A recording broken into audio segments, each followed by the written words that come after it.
Hello everybody, Rabid Hedgehog here. This will be a slight disclaimer. I apologize that I lost the audio from these videos because of the fact that the adapter that goes onto the adapter to switch to external audio did not work. Please bear with me. I'm going to do a voiceover on these particular ones, but I did ride these motorcycles and I want to share with you my thoughts. So anyway, let's roll the opening. And let's get to that review.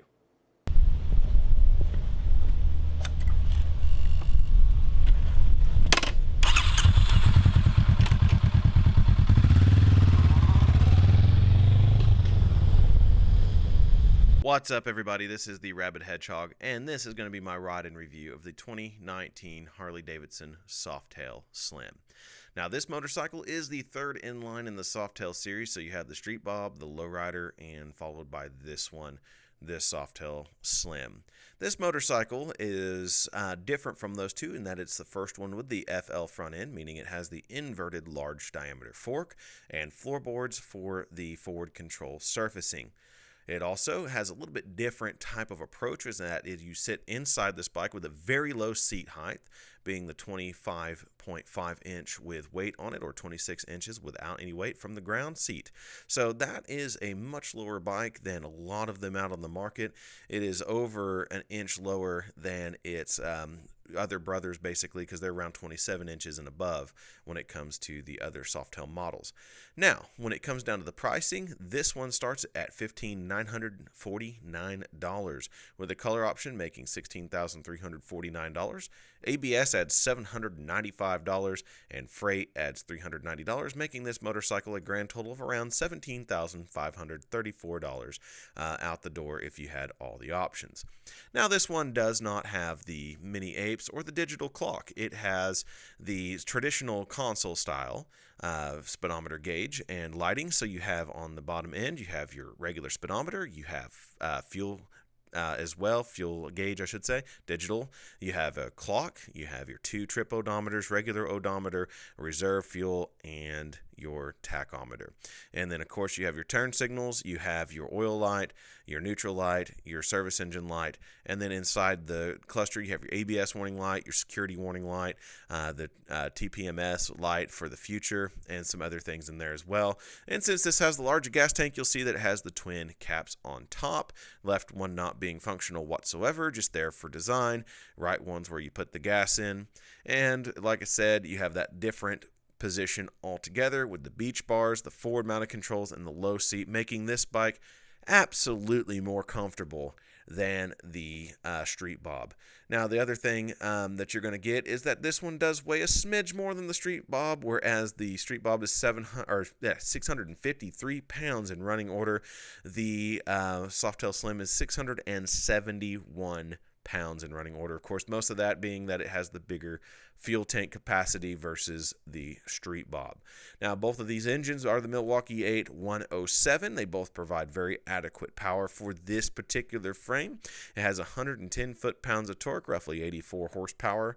And when it comes to your turning, your Street Bob is 28.5 on your lean angles for left and right, and your Softail Slim is 27.4.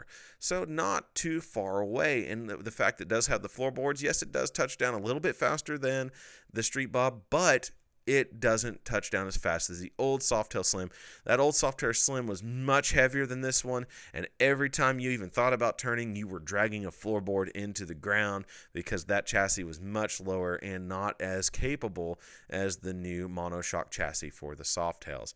Now, in terms of the rideability of this motorcycle, I believe, even though the seats are very similar in look and feel, I believe the Softail Slim, because of the way you sit on it and the fact that you had the wider tank with you and you got your legs more apart and you're on the floorboards on the forward mount and you're on the handlebars with your arms straight down and straight out.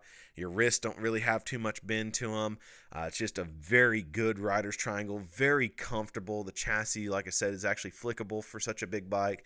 It is not quite so as the Street Bob, because that one is a little bit more narrow due to the fact that it does have the smaller tank. It just makes it feel a little bit more narrow despite the frame being about the same width and everything.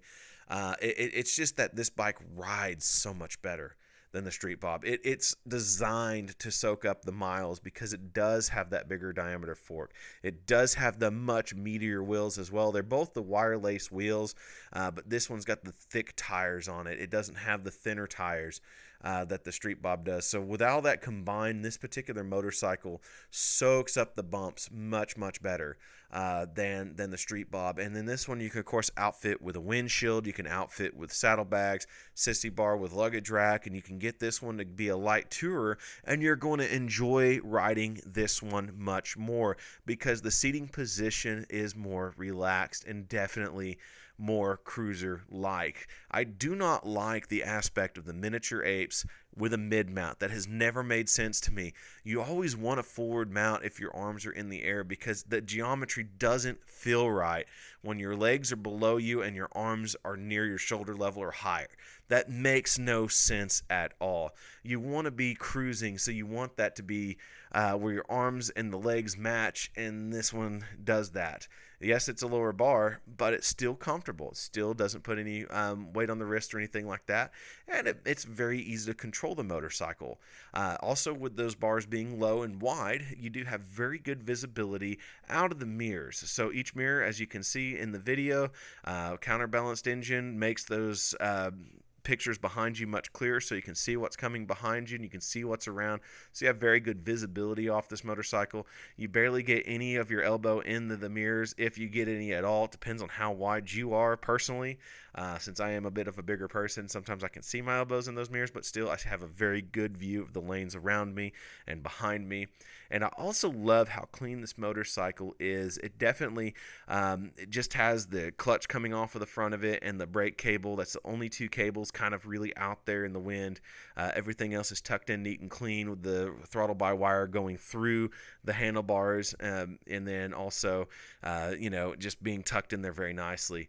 Now when it comes down to the controls, everything's very standard Harley-Davidson. Right side, your kill switch, your hazard, your start button, your right turn signal. Your left side is your brights, your flash to pass, your information scroll, and your horn and your left turn signal.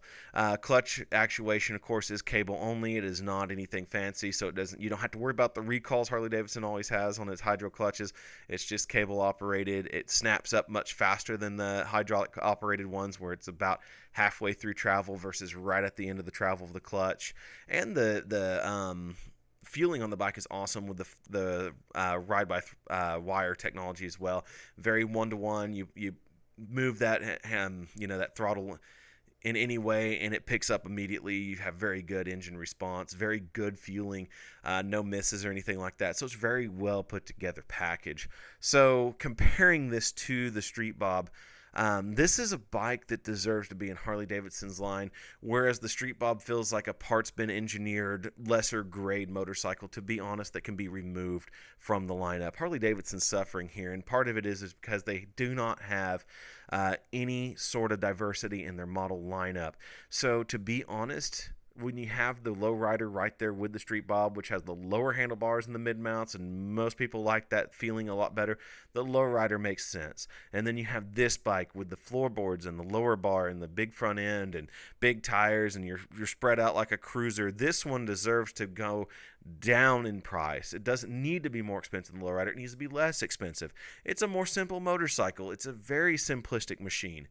Go ahead and move this one to the 14,000 mark versus the 16,000 mark, basically. This is the one that needs to be the cheaper of the models, and you do away with the Street Bob, so you do away with some of the parts bin problems. So this is the bike that I would choose over the Street Bob, despite it, yes, being more expensive right now, but maybe if Harley-Davidson listens to us enough, this one will be the beginning part of their Softail line, and they can also get rid of a few of the other ones in the upper echelon, because to me the Breakout doesn't need to exist anymore, and a few of those others. I mean, they've got too many things happening in one division of motorcycles, and this one to me is that classic cruiser. It's super comfortable. It is definitely way more approved than the Street Bobs. The brakes are better than the Street Bobs. The looks are better. The tires are better. The suspension's better. Overall, this bike all the way around is better. You have better fuel range because you had the bigger gas tank. I mean, both of them are going to see around 47 miles per gallon on the highway, or kind of a mixed riding, I should say, not on the highway, but mixed riding, about 47 miles per gallon. So you're going to get very good range out of that 5-gallon tank, and it's just something you're not going to get out of the Street Bob. I mean, if you're going to keep the sportier of the bikes, keep the Fat Bob. That one's a good bike. That one's a completely different bike too, in terms of the looks and the way it rides versus the Street Bob, and also the Slim as well. But that's the thing. Since these bikes are still so close together, it's good to get some diversity in there so you can cut a couple of them out and make sure that you keep this one, because this is the heritage model. This one's the model that needs to be around for the long term and get more people onto Harley-Davidsons as the cheap, kind of easy to get into a light touring kind of thing. It is a solo rider bike, but you can add the passenger pillion and stuff like that if you need to in the future. But this overall is the more well-rounded of the two. Definitely a good riding motorcycle, one that I definitely recommend if you can find an awesome price for it, because I still don't think it's quite worth the $16,000 basically they're asking for it. But definitely, if you're looking for a good boulevard cruiser, you're looking for one that you can go long term on, definitely way more comfortable than its older counterpart, and a good power, for you to get up on the highway and just cruise. This is definitely the bike for you. At any rate, this is the Rabid Hedgehog, and if you have any more questions about the 2019 Softail Slim, please let me know in the comments below. And as always, you keep that shiny side up, and we'll catch you on the next review. Thank you for watching. Be sure to like, subscribe, and comment below. And check out my stores at Teespring and TeePublic. Catch you on that flip side.